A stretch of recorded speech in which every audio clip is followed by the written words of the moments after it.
The poet Wallace Stevens once said that money is a kind of poetry. So my friend and poet Dana Gioia writes, money, the long green, cash, stash, rhino, jack, or just plain dough. Chalk it up, fork it over, shell it out, watch it burn holes in pockets. To be made of it, to have it to burn, greenbacks, double eagles, megabucks and Ginnie Mays. It greases the palm, feathers the nest, holds heads above water, makes both ends meet. Money breeds money, gathering interest, compounding daily. Money. You don't know where it's been, but you put it where your mouth is, and it talks.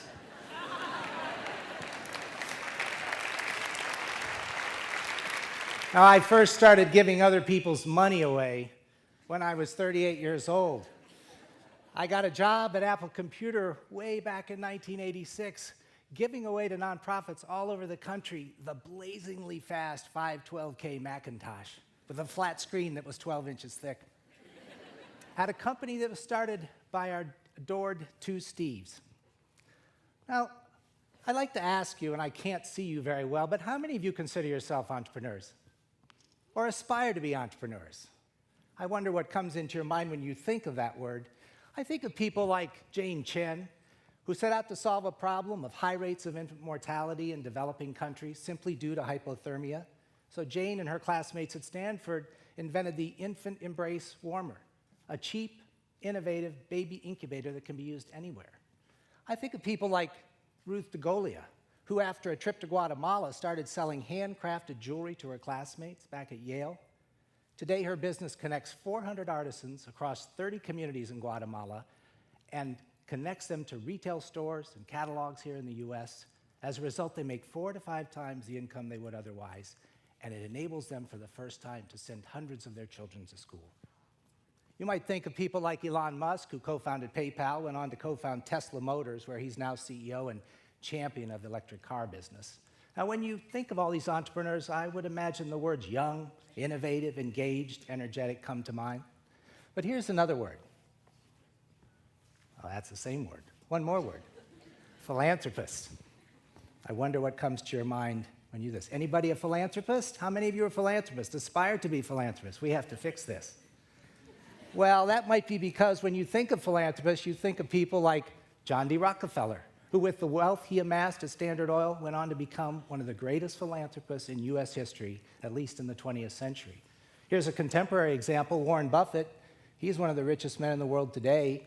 He's pledged to give away most of his fortune to charity during his lifetime. Of course, I can't help but think of our founder, W.K. Kellogg, who after inventing the cornflake in 1906 went on to spawn a whole new industry and also gave away most of his personal fortune to charity. Philanthropist.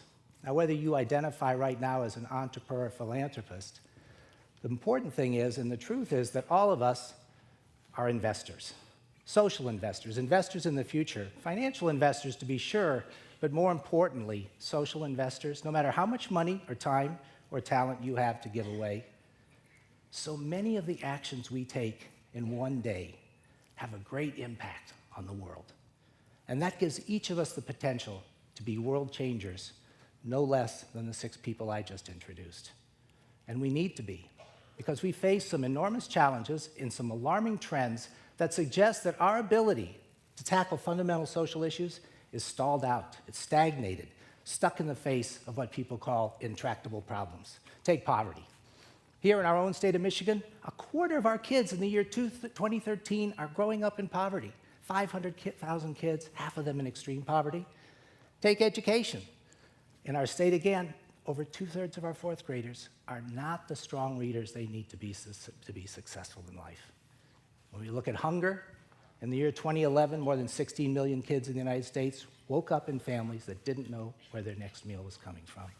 And if we look at disease, you've heard these lectures before, 7 million kids die every year in the world simply because of diseases that have simple and affordable interventions. Now, all of these problems are not simple. They'll take more than one kind of person, not just entrepreneurs, not just philanthropists. They'll take different kinds of organizations, businesses, government, nonprofit organizations. Our challenge, though, is how do we combine the energies of entrepreneurs and philanthropists? How do they bring the old with the new, the experienced with the disruptive? Historically, the record shows that only a fraction of the most successful entrepreneurs have ever gone on to become great philanthropists. Consistently, they report the hard-learned lesson that for most of them, making money was actually easier than giving it away. And for those that actually managed to do both, they rarely left behind institutions that were endowed with their entrepreneurial DNA. So that's why it's important for those of us who work in foundations that we constantly question how we think about philanthropy and how we practice it. Now think about it. One critic once described private foundations as a big pile of money completely surrounded by people who want some. It's a great job. We have no customers to satisfy, no shareholders looking for quarterly returns, no competitors threatening to drive us out of business. But this blessing can be a curse. Without any threats to our survival, with no need to compete, no market forces signaling to us danger, opportunity, no explicit measurements for a bottom line that would be able to compare my foundation's performance to those of its peers. So we're left to our own devices. Passion for our mission, fidelity to our founder's intent, which he gave us very clearly. Oh, I'm sorry. What happened to WK? Can I go back? That's okay. I guess it's coming up. Fidelity to our founder's intent, which you'll see in just a minute. So many foundations tend to emphasize care and deliberateness. They seek to do no harm with the power of the purse they wield, and with the best of intentions find themselves sometimes trapped by commitment to the notion of good stewardship. W.K. told us, he gave us a lot of freedom. He said, do whatever you please, so long as it promotes the health and happiness of well-being of children.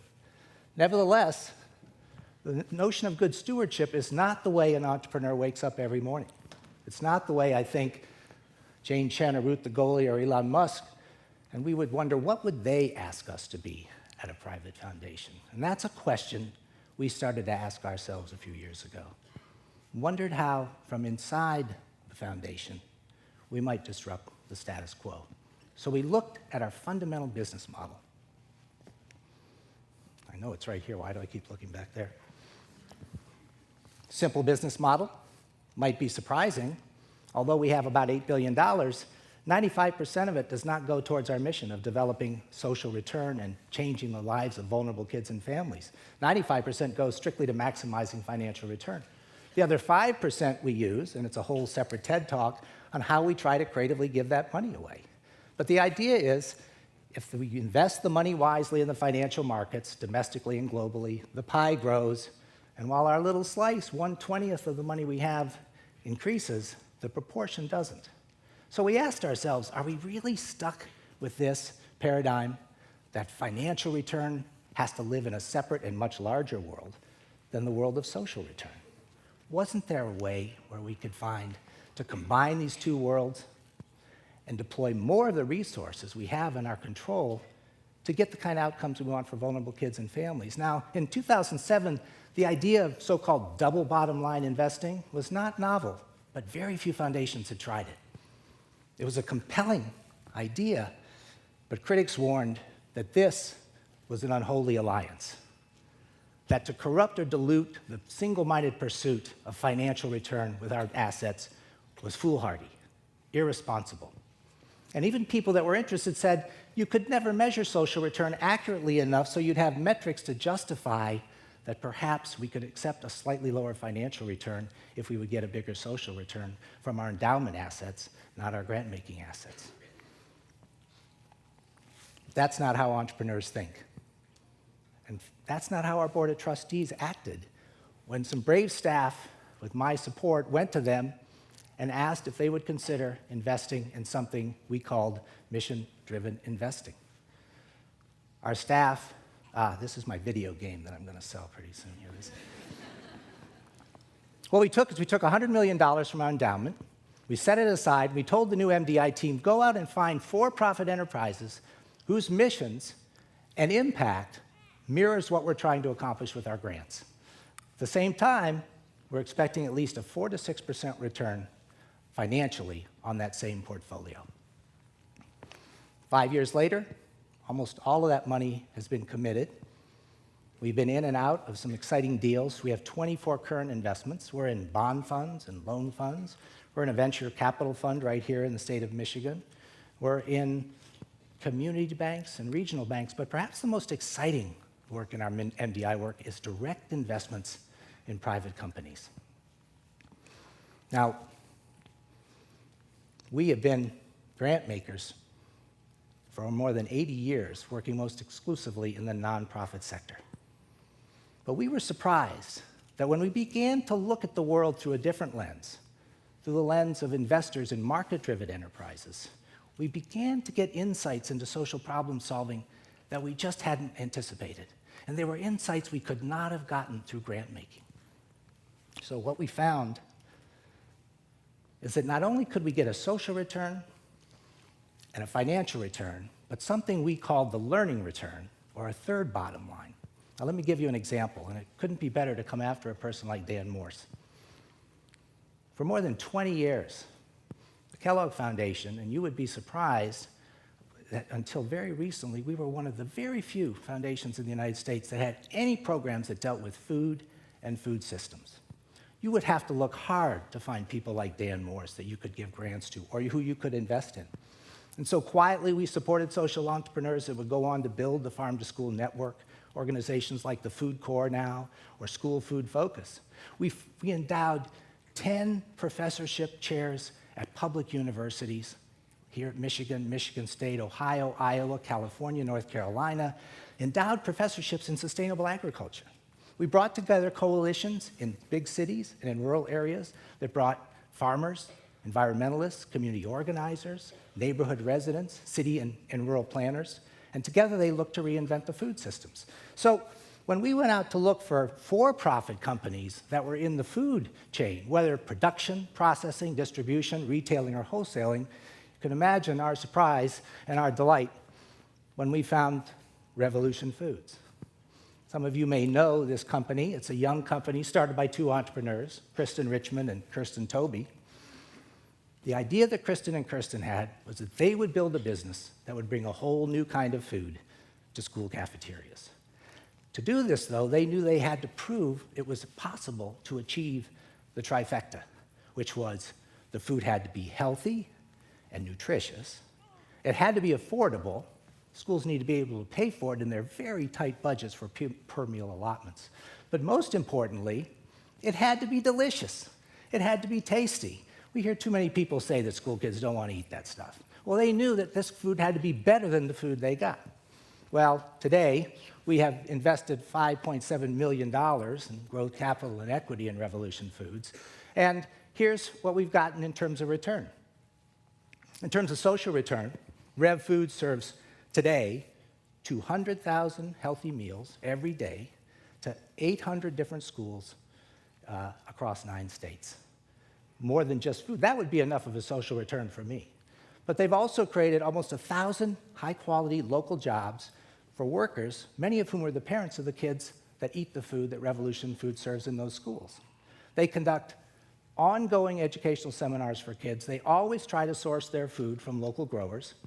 And now they're working to demonstrate that kids who are healthier and have better nutrition actually perform better academically. The financial return, well, we're very optimistic. We're major investors in a young, fast-growing company led by some great entrepreneurs. We're pretty confident we'll be able to contribute at least a 4 to 6% return to our overall portfolio. Some of our deals have produced 26% when we invested in Wireless Generation, an educational technology company. And then finally, the learning return. Well, there's a lot of things. First of all, we've long been advocates for increasing school reimbursement rates, work a lot with the USDA, lots of our grantees, but the Rev Foods team helped us up our game. They pointed out that just getting an increase in reimbursement rates wouldn't necessarily result in better nutritional food for kids. It could easily go to labor costs, equipment, overhead, profit. So when the Healthy, Hunger-Free Kids Act recently passed, not only did it provide an extra 6 cents per meal in public schools, It also came with new nutritional standards and new standards for the overall quality in food. Another thing we learned from Rev Foods is our grant making over the years.